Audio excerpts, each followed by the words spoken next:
Salut à tous, aujourd'hui, on va parler d'un sujet qui fait énormément de bruit sur les réseaux sociaux. Merci déjà d'avoir cliqué. Si ce concept vous plaît, explosez la barre des likes et puis abonnez-vous à cette chaîne YouTube si vous en avez envie.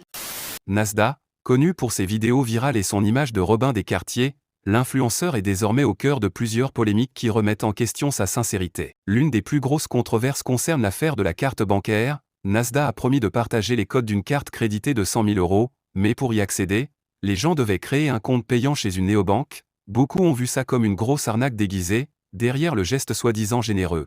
Certains y ont vu une opération marketing bien calculée. Il y a aussi le contenu diffusé sur sa chaîne Twitch, notamment l'émission Chienté TV. Ce programme a été critiqué pour des scènes jugées inappropriées, comme l'exhibition d'une participante devant des milliers de spectateurs, dont des mineurs. Des internautes ont signalé le live et dénoncé un contenu complètement déplacé.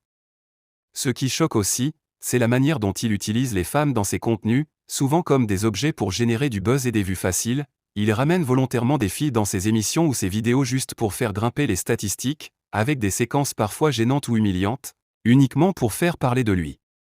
Mais ce n'est pas tout, Nasda a aussi monté la fameuse Team Nasda, une bande de personnes qu'il met en avant dans ses vidéos, sauf qu'au fil du temps, plusieurs internautes ont commencé à remarquer qu'il se servait surtout d'eux pour le divertissement, sans réelle considération. Certains parlent même de maltraitance déguisée, en les humiliant publiquement ou en les forçant à faire des choses pour faire rire la galerie.